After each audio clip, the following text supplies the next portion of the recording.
Alberto Escabarelli, bienvenido, buen día Alberto, ¿cómo estás? ¿Qué tal? ¿Cómo están, Iván? ¿Cómo están todos? Bien, bien, ¿Tienen bien. sol? Es la pregunta clave. El sol por acá no, No, tampoco no. acá, tampoco acá. Ahora, ver 20 kilómetros ya es un fenómeno, ¿no? Una Sí, digo, bueno, maravilla. yo dudo, ¿no? Pero vos siempre fuiste hombre de mirada larga, eso es Claro, de importante. mirar un poco más allá. Bueno, podemos muchos temas, ¿eh? Sí, sí. ¿Sabés qué, Alberto? Hay un tema que la gente comenta, o que escucha además en los canales, en los diferentes medios de prensa, y que de repente no sé si entiende tanto. ¿Cuán importante o no tan importante es esto que se anuncia por parte del gobierno y que es aprobado por el sistema político de un TLC con China? Y uno dice, pues China, y ya empiezan a hablar de nuevo orden mundial, en fin, viste que una cosa trae a la otra Sí. y terminamos, en vez de aclarar, terminamos confundiendo. Sí, yo creo que hay un tema básico, primero que es los TLC, ¿no? Es decir, el sentido práctico para los amigos, digo, para cambiar ideas de lo que significa un tratado de libre comercio, ¿no? Es decir, aunque ahora ha cambiado mucho la estructura de protección de los países normalmente tienen un sistema con el que protegen su propia industria nacional, que es lo que se llama un sistema arancelario, que significa que si alguien en Uruguay o en cualquier país quiere importar un determinado producto, si compite con la industria nacional, bueno, tiene un impuesto, que es un impuesto aduanero, porque que se cobra. Bueno, aquí nosotros tenemos ejemplos muy fuertes. Por ejemplo, en materia de automotores, de vehículos automotrices, la parte arancelaria e impositiva es muy alta porque es un modo de recaudar por otro lado. Pero bueno, en una palabra, existe una barrera protectora de los países, que es el Tratado de Libre Comercio, que es la barrera arancelaria, que lo vemos en el ejemplo del Mercosur, por ejemplo, que tiene un arancel externo. ¿Qué quiere decir arancel externo? Quiere decir que todos juntos tienen una trinchera alrededor, una muralla alrededor, que pone un arancel o un impuesto a todo lo que venga del exterior. Correcto. Un tratado de libre comercio lo que hace es dinamitar esa muralla protectora, ¿no? Hay otros métodos también, como es la protección por la vía sanitaria. Ustedes habrán visto, nos ha pasado muchas veces con Brasil a lo largo de los años, por ejemplo, pero a veces cuando los países quieren frenar el ingreso de ciertas mercaderías, le ponen estándares o encuentran problemas a nivel sanitario, que es otra forma de frenar. Pero bueno, vamos a lo arancelario, que es lo importante, que es ese muro protector económico que le pone un impuesto a lo que se importa. ¿Cómo es en la práctica esto? Y esto en la práctica es que si yo, por ejemplo, le vendo una tonelada de carne a China, y China tiene un impuesto de importación que le aplica a Uruguay, supongamos que fuera un 10% por inventar una cantidad, bueno, cuando yo vendo una tonelada a $1.000, en China entra a $1.100. ¿Cómo se traduce? Que cuando, supongamos que en una carnicería china se va a vender la carne uruguaya vale un 10% más que lo que cuesta ponerla en China, la carne Claro. totalmente entregada.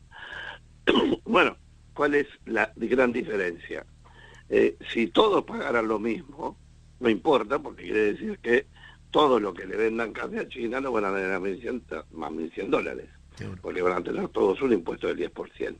Pero ¿qué sucede? Que China con Nueva Zelanda, por ejemplo, tiene un tratado de libre comercio, perdón de la garganta, pero ando media hasta.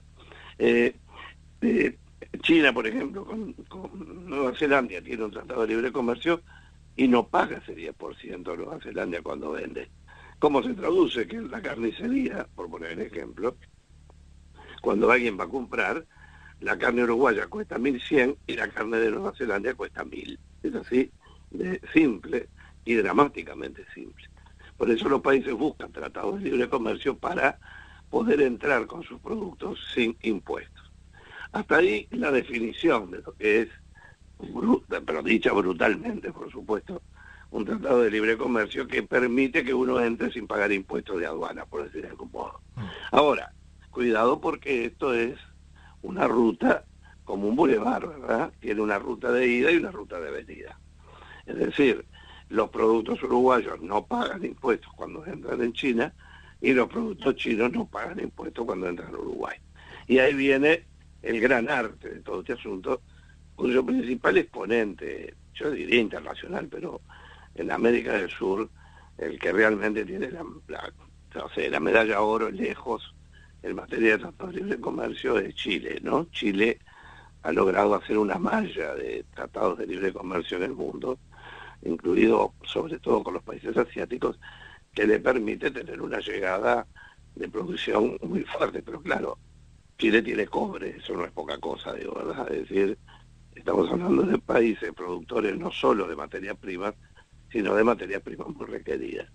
Entonces, viene todo un proceso complejísimo, que es el que viene ahora con cualquier tratado de libre comercio. Nosotros ya tenemos algunos, por ejemplo, con México, incluso con consentimiento del Mercosur, hay un tratado de libre comercio muy importante, por ejemplo, que incluye los lácteos, por tener un ejemplo. Pero en este tema, cuando empieza la posibilidad del tratado de libre comercio, se pone en funcionamiento un mecanismo muy sutil, muy complejo, que es largo, pero no tan largo como a veces la gente cree, que tiene una etapa previa. Nosotros con los chinos venimos con esta negociación, este minué, de que bueno, podemos empezar hace bastantes años, digo, ¿no? Incluso hubo encuentro entre el presidente Vázquez en su momento con Xi Jinping, hablando de este tema, que ya comenzaban los primeros pasos, que no tuvo demasiado escenario de consenso nacional, también hay que decirlo. El hecho concreto es que se abre una nueva etapa. En el caso de China, viene una nota del gobierno chino que dice, respondiendo Uruguay, vamos a seguir adelante, a pensar cómo podemos avanzar en materia de un tratado de libre comercio. Bueno, hay una primera parte que es de negociación abierta, de conversación, de diálogo, de alineamiento interno de los países. Por eso es muy importante lo que hizo el presidente de la República de convocar a todos los líderes políticos. Me pareció un hecho que ojalá se repitiera, porque permite tener una idea de todas estas cosas. Luego hay que juntar bancadas, hay que juntar a los operadores del país, es decir, los gremios empresariales y los gremios de los trabajadores, porque esto no es gratis, vamos a entenderlo, ¿verdad? Yo hace décadas escribí en el diario El Día, mira tú, un artículo que se llamaba "No se trata de cualquier integración". No es sacar un tratado de libre comercio porque sí, ¿no? Hay que tener muchísimo cuidado, sobre todo cuando uno negocia con un monstruo de este tamaño, que es nuestro principal cliente, para empezar. Sí, además de por eso. ejemplo, Iván, hay gente que dice, bueno, aumentó creo que un 50 o un 60%, las exportaciones aumentaron este primer semestre con China, estamos por los 1.000 y pico, no me acuerdo, de millones de dólares. Entonces, uno dice, bueno, pero si estamos vendiendo también, ¿para qué nos vamos a complicar la vida, no? Bueno, porque en una de esas podemos vender el doble, ¿eh? Y lo que vendamos de acá es mano de obra que trabaja en Uruguay, vendemos productos hechos en Uruguay, aun cuando sean materias primas que tienen todo un proceso, y no tenemos que perder uruguayos que van a buscar trabajo afuera. Vendemos el producto, el trabajo de los uruguayos viviendo con su familia. Es muy importante un tratado de libre comercio. Ahora, no todo tratado de libre comercio es ganar, ¿verdad? La negociación es una de las cosas más complejas, y los chinos son lo más pragmáticamente complejos que he conocido en la negociación de los organismos internacionales. Es decir, primero, que tienen equipos muy consolidados; segundo, que están en una etapa de plena expansión en lo que tiene que ver ya con la propia ruta de la seda. Yo siempre invito a los amigos a que busquen, que googleen lo de la ruta de la seda, porque parece mentira, ¿no? Es un plan de tan largo aliento y tan enorme que es increíble. Y bueno, tiene pegado, corriendo cabeza a cabeza, que la va a superar en pocos años, que es la India, que tiene más gente todavía. La India va a ser el país más poblado del mundo en pocas décadas, ¿no? En un par de décadas, porque va a tener más población que China incluso. Entonces, a lo que voy es que estos dos monstruos que están abriendo espacio en el mundo, se están codeando para ganar espacio, con un sentido que, pese a ser un gobierno comunista, tienen un sentido muy pragmático del manejo de las situaciones comerciales. Es decir, un país que hoy, en estos días, se está prohibiendo que en la televisión aparezcan personas que tengan modismos homosexuales, en el siglo XXI, ¿no? Sí. Y sin embargo, por otro lado, están planificando una plataforma espacial más grande de la que se hizo en la historia, Sí. o producir energía eléctrica en el espacio, fotovoltaica, y enviarla a cualquier parte del mundo. Es decir, China hoy es un gran semillero de crecimiento y contradicciones, pero al mismo tiempo un poder enorme que camina con pies de seda. Eso es muy importante. Uno no va a ver al gobierno chino introducido demasiado en los asuntos internos de los países, ¿no? Es decir, está expandiéndose comercialmente porque sabe que su fortaleza no solo es la población, su capacidad militar, su desarrollo económico y un régimen donde se hace lo que se dice que hay que hacer, allí no hay mucha oportunidad de cambiar el curso de los temas. Sabe que su crecimiento económico va a consolidarlo como realmente una potencia. Yo tengo mis dudas de la competencia con Estados Unidos, porque me parece que se menosprecia el poder de Estados Unidos, que es mucho más de lo que la gente habitualmente ve en los titulares. Claro, ahora, Alberto, un poco para ir analizando todo esto que tú vas hablando, que genera consulta. Por ejemplo, dice, la nueva ruta de la seda podría alterar el viejo orden mundial. Y esto se utiliza mucho por estos tiempos. ¿Qué es el orden mundial? Eso es una pregunta formidable. Es decir, después de la Segunda Guerra Mundial, que nace el acuerdo de Bretton Woods, donde allí aparecen los Keynes, White, los grandes de la economía del mundo, se establece, además de Naciones Unidas, un mecanismo donde el mundo internacional establece algunas reglas de juego de muchísimas cosas. Entre otras cosas, nace posteriormente lo que es la Organización Mundial del Comercio, para ir tratando, donde hubo una ronda Montevideo muy importante, histórica, que habría que enseñar en las escuelas, o en los liceos, para que los muchachos, acá que a veces hablamos tanto del paisito con minúscula, tengan claro lo que ha sido Uruguay y lo que es en el mundo cuando se lo propone, en cuanto a tener iniciativas importantísimas en materias muy trascendentes. Una ronda Uruguay del GATT que fue realmente famosa. Pero bueno, ¿a qué vamos? Es que el mundo se da, en una palabra, no puede haber una anarquía del mundo. No puede ser que los casi 200 países, cada cual haga lo que quiere, pase lo que quiere, porque terminaríamos siempre en severísimos conflictos. No quiere decir que todo esté ordenado, ni que todo esté resuelto, pero hay estructuras que también en materia de comercio establecen las reglas que regulan la forma de comercialización.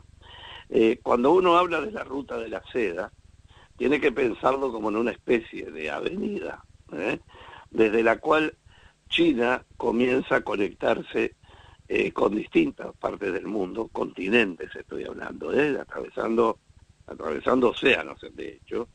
Es una ruta que significa un modo de transporte, transporte me refiero no solo al transporte físico, sino de comunicación, respecto de la llegada a distintos países del mundo. No se olviden que hoy, por ejemplo, está manejando la tecnología del 5G, Sí. que ha generado todo este tema, que es el famoso Internet de las Cosas, que es el Internet más poderoso que hasta ahora se conoce y que está en franca aplicación, donde hay países que ya lo están adoptando. Uruguay viene en camino con este tema, tiene alguna experiencia ya.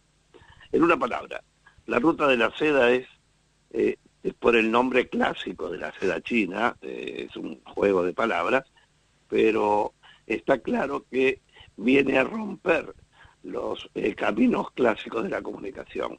Pero el mundo tiene otros desafíos enormes. Por ejemplo, Rusia está trabajando en la nueva ruta por el Polo Norte, por ejemplo, que es un cambio absolutamente radical, porque el hecho de la pérdida de hielo hoy, un buque puede salir de Rusia hacia otro lugar y Rusia lo transporta lo acompaña con un rompehielo para abrirle espacio que viene delante, y van pasando por el norte, por el Polo Norte, hasta llegar a a distancias mucho menores, a muchísimas partes. Por otro lado, China está planeando un tren de alta velocidad que lo conecte con Europa. Rusia acaba de terminar prácticamente el gasoducto y el oleoducto que le pone el petróleo a los alemanes sin pasar por otros países. Gran lío hubo con eso porque geoestratégicamente cambió el mundo, porque ahora Europa depende del petróleo y del gas ruso para superar sus inviernos, fundamentalmente su industria. Y bueno, y Estados Unidos quiere exportar gas líquido. Por otro lado, cuando pasaba por otros países, todos los países cobran un peaje cuando pasa el gas o el petróleo o la electricidad, todos cobran un peaje cuando pasa cualquier bien.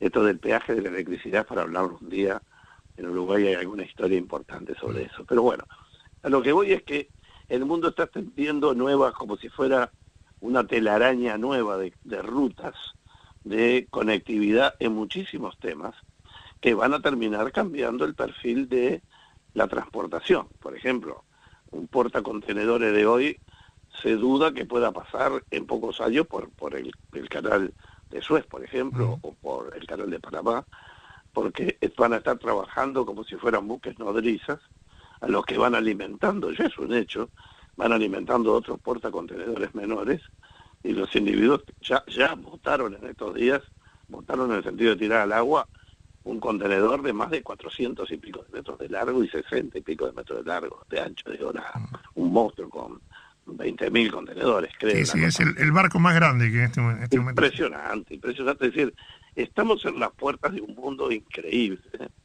que realmente tiene mucho desafío y sobre todo mucha necesidad de inteligencia. Yo creo que en materia de la negociación con China, Uruguay debe pedir asistencia. Es decir, nosotros no podemos solos. Primero tiene que haber una gran negociación interna. Estas cosas no pueden ser un impulso, ¿verdad? Por eso hablaba de la convocatoria. Yo creo que hay que crear un equipo negociador muy fuerte. Uruguay tiene gente capaz para todo esto, pero me parece que tenemos que contratar, si fuera yo, algunos de los expertos que en el mundo han negociado con China. Hay algunos en Chile, por ejemplo, que han hecho maravillas con los chinos, han hecho en el sentido de logrado procesos, que las negociaciones tienen 2 etapas plenamente definidas, y por acá quiero dejar un poco claro esto tan confuso.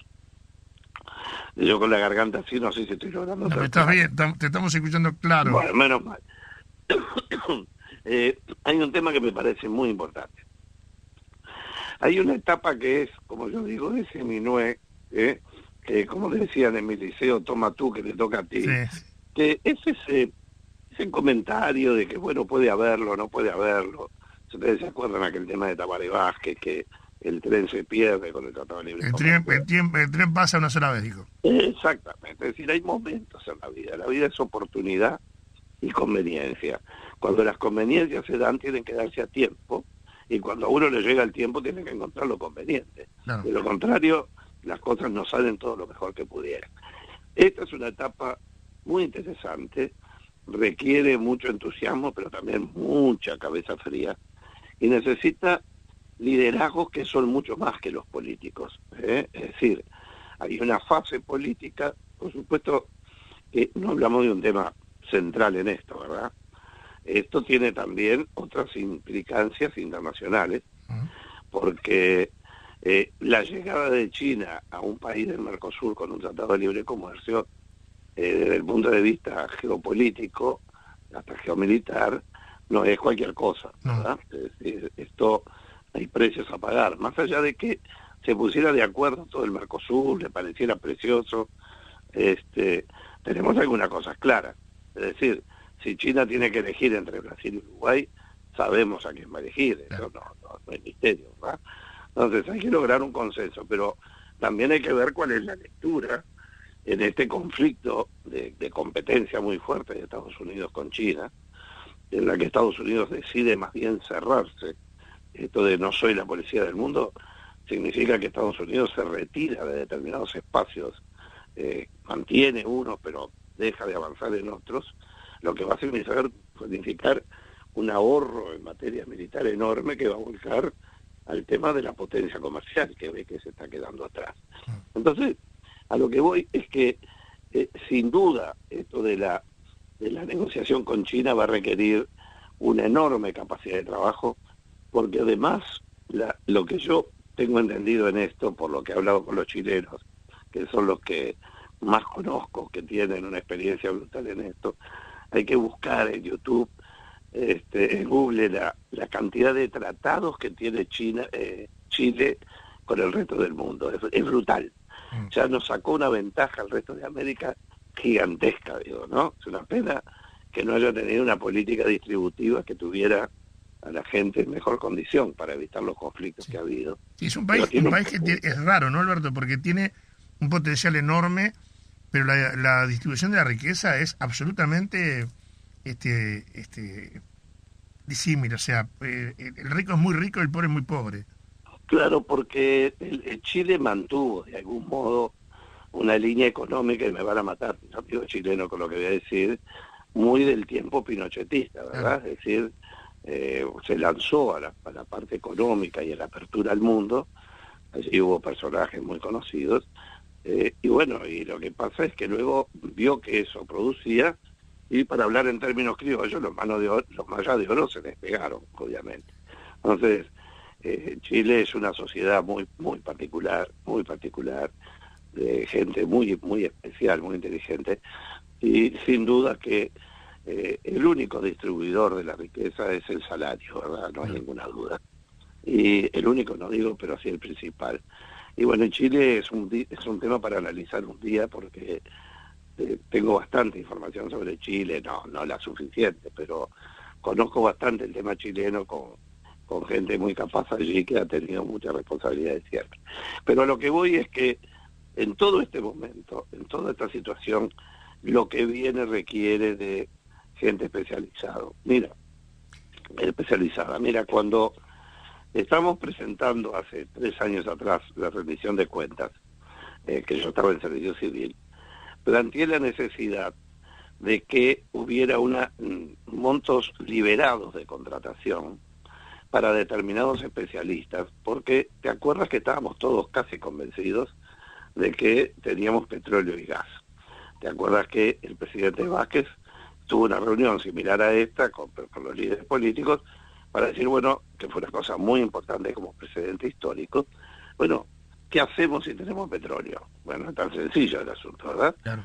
Bueno, entonces, yo en ese momento planteé en el Parlamento, como propuesta, como artículo, es decir, bueno, dejemos márgenes para contratar a los mejores. ¿Por qué? Porque si hay que hacer una negociación por el petróleo o el gas uruguayos, que tendremos pero que no encontramos, pero que ahí parecía que sí, no la vamos a poder hacer solo nosotros. Y de aquí se contratan a los mejores estudios, se los lleva la propia empresa extranjera porque forma parte de su petrolera, que forma parte de esa estrategia, pero aún así tenemos que traer gente del exterior. Bueno, esa gente no viene por un salario mínimo nacional. Tenemos que, con las debidas garantías y controles, tener capacidad de contratación de altísimo nivel. Bueno, esto es lo mismo. Yo creo, sí, es una opinión muy personal, pero yo creo que hay que fortalecer los equipos. Necesitamos un director técnico que tenga la capacidad de la experiencia de haber jugado mundiales de este tipo. Ahora, Alberto, ahí me surgen preguntas y viste que el tiempo pasa volando cuando estamos charlando. Sí, es verdad. A mí me han planteado, dice, esto tira abajo la industria manufacturera. Ya desde los acuerdos comerciales, porque tenemos acuerdos comerciales firmados con China, y entonces empezó a manejar. Digo, ¿cómo impacta esto en la industria? Sí, es decir, ese es un tema interesante porque Uruguay ha logrado ya hace el periodo pasado en los últimos periodos, trata acuerdos comerciales muy importantes sobre muchos puntos, ¿verdad? Ujú. Ahora, a eso me refería yo cuando uno tiene que comenzar la negociación. Claro. Para hacerlo brutalmente simple, después que se toma la definición de que sí va a haber un tratado, que se va a avanzar en un tratado, comienza la construcción de la lista de los productos. Se hace por productos, ¿no? Por líneas de producción. Entonces, está claro que así como nosotros vamos a poner la carne, en vez de a $1.100 a $1.000, está claro que los chinos van a traer su propia producción. El ejemplo chileno creo que está entre 4 y 6 veces el aumento de lo exportado y de lo importado, que quiere decir que si se multiplicó por 6, tanto lo que se vendía, entre 5 y 6 creo que es, entre lo que se vendía y lo que se compra. Eso quiere decir que van a haber industrias que van a tener un impacto muy fuerte, que sí existen en el país, que producen productos competitivos. Normalmente no se hace un tratado de libre comercio, no conozco, que diga a partir de la hora cero de mañana todos los productos entran gratis y todo lo que vendamos entra gratis. Normalmente hay tiempos, escalas, por ejemplo, para la importación de determinados productos que Uruguay fabrica, hay un plazo de 10 años y se va haciendo progresivamente para dar tiempo a que las industrias se reacomoden. Por otro lado, sin duda que hay víctimas en estos procesos y el país no puede dejar que hayan víctimas porque es producción nacional y trabajo nacional. Entonces allí hay que negociar muy bien los tiempos, hay procesos increíbles, Iván. Por ejemplo, yo lo vi en el caso mexicano, que tengo un amigo que realmente estuvo muy metido en esto, y bueno, hubo, por ejemplo, hubieron acuerdos entre empresas mexicanas y empresas chinas que eran absolutamente estatales en ese momento, bueno, lo siguen siendo, pero cerradas a cal y canto, y realmente interesantísimo cómo se va reubicando el sistema hasta encontrar un punto de equilibrio. En una palabra, para ser bien frontales, el Tratado de Libre Comercio es una muy buena cosa, pero no se trata de cualquier Tratado de Libre Comercio. Uruguay tiene una ventaja temporal, una ventaja de oportunidad, y es el sentido de que sería, fuera del de Chile, un tratado en una zona donde no hay, como es el Mercosur. No porque de acá podamos vender solo el Mercosur, sino porque somos un polo de comunicación importantísimo, vamos a entendernos. Uruguay para China, uno pone Montevideo en Pekín, y creo que ocupa 4 manzanas, ¿no? Claro. Lo que está claro que nuestra importancia geopolítica es de imagen internacional. El mercado uruguayo es un mercado chico pero solvente. En una palabra, va a haber víctimas, de eso es inevitable que los haya, absolutamente inevitable. Lo que tiene el país que evitar en la negociación es que esas víctimas paguen un precio por esto, y el país tiene que cobijarlas para la reconversión, para la ayuda con la fusión con otras empresas, la construcción de partes, que es muy importante. Hoy, bueno, uno de los ejemplos, por ejemplo, el ejemplo más increíble son los aviones europeos. Sí. Un avión europeo, la trompa del avión se hace en un país, el ala se hace en otra, la cola se hace en otra. Es decir, hoy hay integración de partes, como hay aquí en el negocio con las autopartes, por ejemplo, y el ensamblado. Y bueno, va a haber que encontrar caminos para proteger a nuestra gente, porque no podemos dar ese lujo. Y sin duda se va a multiplicar entre 4 y 5 el comercio exterior de los dos lados, ¿eh? Es decir, yo no puedo asegurar un número, pero sin duda que un tratado de libre comercio va a traer enorme cantidad de productos que hoy en Uruguay tienen más o menos tasas relativamente altas, porque también son modos de ingreso desde el punto de vista tributario. Ahora, Pero tanto entra, tanto sale cuando hay un tratado de libre comercio. Pregunto porque la gente me dice, "Che, ¿qué va a pasar con la carne, por ejemplo?" sí, sin duda que el mundo sale de la pandemia, o esperemos que sí, que la Delta se quede quieta de una vez por todas, pero sale con una enorme cantidad de necesidades de proteína, ¿no? El otro día escuchaba a un especialista hablando y realmente del exterior y realmente es muy importante. Está claro que lo que va a pasar con la carne es que vamos a estar vendiendo más carne, sin ninguna duda, porque vamos a competir mejor, por ejemplo, con Nueva Zelanda. Sí. La cantidad de carne que compra China, ahora nosotros vamos a poder vender no solo a mejor calidad, sino a un muy buen precio. Ahora, Pero ¿China puede plantear exigencia con un tratado de libre comercio para la venta de sí, carne? claro, claro, claro, claro. Es decir, lo único, no cambia para nada las exigencias, de ninguna manera. Por ejemplo, ni las exigencias sanitarias, ni el tipo de cortes. Lo mismo pasa con los productos que uno importa, en cuanto a que no se trata de que venga cualquier equipo de aire acondicionado, uno pone condiciones, el LATU, las condiciones de admisibilidad de los productos. Eso no cambia, los requisitos no cambian. Lo que cae es que esos mismos productos que superan los requisitos no pagan impuestos cuando entran. Fundamentalmente es eso. Y por supuesto que los volúmenes hacen a un cambio muy fuerte en lo que es la comercialización y sobre todo en algo que está mimetizado pero que es la reexportación, ¿verdad? Es decir, no se olviden que la posibilidad de que un producto tenga marca de origen en Uruguay no necesita ser producido desde cero, alcanza con que tenga fases que se le agrega Claro. valor. Bueno, también allí puede ser muy importante para que el mercado uruguayo no sea solo Uruguay, sino que sea otros países, porque Uruguay le agrega partes a las cosas o procesos a las cosas que compra. Pero con la carne no hay duda que los volúmenes van a ser muy grandes. Si al amigo que pregunta, como a mí me preocupa, qué va a pasar con nuestro asado de los domingos, bueno, es muy probable que tengamos un precio que pueda llegar a complicarnos en algún momento, aunque Uruguay tiene un gran margen de capacidad de producción cárnica. Pero esos son los artes de la negociación y de las cuotas, porque el libre comercio también de algún modo establece mecanismos, porque no es que los países se desnuden ante el otro y dejen que pase cualquier cosa, que entre cualquier cosa. Bueno, miren lo que es la Unión Europea. La Unión Europea no es un tratado de libre comercio, son todos países que no tienen más fronteras. Claro. Y las cosas van y vienen como si fuera de un barrio nuestro al otro, de un departamento nuestro al otro. Eso no quiere decir que no existan controles, que no existan regulaciones y que no existan procesos que en determinado momento enlentecen los procesos para proteger circunstancias de cada país. Es decir, no es un tema lineal.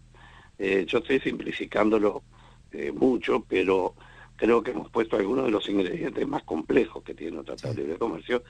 E insisto, yo creo que teniendo como tenemos muy buenos jugadores, yo creo que hace falta buscar en el mundo un director técnico cuando llegue la etapa de la negociación. Y por otra parte, es muy importante la confianza en esto, es muy importante que el sistema político se ponga de acuerdo, que esto es impensable sin acuerdo con las cámaras empresariales y sin los movimientos sindicales, absolutamente impensable. No es que no se pueda hacer, es que se puede hacer muy mal si no participan los que tienen que participar, y sobre todo que uno dice, bueno, esto va a llevar 20 años, no, esto va a llevar un tiempo ponerse de acuerdo si realmente, porque los chinos no tienen apuro, Iván. Lo que tiene China, yo negocié con chinos en Naciones Unidas, es otro mundo. Ahora, es decir, son muy occidentalizados en el estilo, pero tienen otro ritmo. Ellos no tienen apuro en las cosas, no están urgidos como nosotros con las cosas, es otra cabeza la que tiene, yo diría que toda esa parte del mundo, pero fundamentalmente China toma las cosas con mucho tiempo, con mucha calma. Bueno, por algo en su cultura hacer un juego de té llevaba 3 generaciones, ¿verdad? Sí. O para hacer un arco y flecha, en la historia china, uno plantaba el árbol y 3 generaciones después hacían el arco, ¿no? Es decir, ellos tienen la idea del largo proceso, y en ese sentido uno tiene que pensar de que hay un largo proceso para la definición, pero no confundirse. La definición de la lista de productos, que es lo que consiste básicamente en la negociación, puede durar menos de un año, ¿no? Dicen hasta 2. Rápido. ¿Eh? Hasta 2 años, dice. Eso, pero lo han hecho en menos. Sí. Es decir, el ejemplo internacional es que han tenido negociaciones que han estado entre 6 y 8 meses, digo, ¿no? Y 10 meses, perdón. Digo, todo depende cómo viene el flujo, y sobre todo que en Uruguay es relativamente fácil porque las listas de las mercaderías son bastante limitadas con respecto a otros países del mundo, ¿no? Es decir, en una palabra, hay que prepararse. Yo soy muy favorable, no a cualquier tratado de libre comercio, porque uno también se compra los problemas del otro desde el punto de vista, por ejemplo, si China sale de la órbita del dólar y pasa a otro tipo de órbita de moneda, bueno, podemos tener problemas, porque eso nos afecta en otros escenarios, ¿no? Sí, sobre todo una economía como la nuestra que está dolarizada. Sí, está dolarizada, pero no como Ecuador, que tiene el dólar como moneda, a eso me refiero. Sí. Es decir, nosotros estamos dolarizados y hoy el mundo está dolarizado, por lo tanto, nuestro arbitraje es muy fácil. Ahora, si China con Rusia hacen un negocio donde se intercambia sin necesidad de usar el dólar como tal, o usar el euro, y donde empiezan a haber otros arbitrajes de moneda, bueno, ese es un tema mucho más largo, ¿no? Bueno. Alberto, tenemos que ir cerrando. Y esto que tú decías, me tocó vivirlo, y obviamente a ti también. Estando en Europa, vas a pagar con dólares y te dicen, no, euro. Sí, claro, porque es todo un fenómeno. Y bueno, a ver, salir del euro, del petrodólar, el dólar en dólares, sin duda que son motivos de guerra, a ver si nos entendemos. Ya tuvimos el caso de Irán, por ejemplo, ¿no? Claro. Es decir, no es tan sencillo, pero en definitiva, para hacer una línea solo de resumen, que se nos fue el tiempo, felizmente siempre se nos va tan rápido, para nosotros por lo menos, además de saber lo que dice la audiencia, pero lo que me parece que para tener una línea clara, cuando nos hablen de tratado de libre comercio, es tratado porque es un acuerdo, libre porque levanta barreras, y de comercio porque está referido al comercio, pero no solo al comercio, también a las inversiones, a la tecnología, a los capitales. Es decir, la palabra comercio queda chico para lo que es un tratado de libre comercio actual, que es muchísimo más amplio, ¿no? Alberto, un placer haberte escuchado, gracias, y nos reencontramos la semana que viene.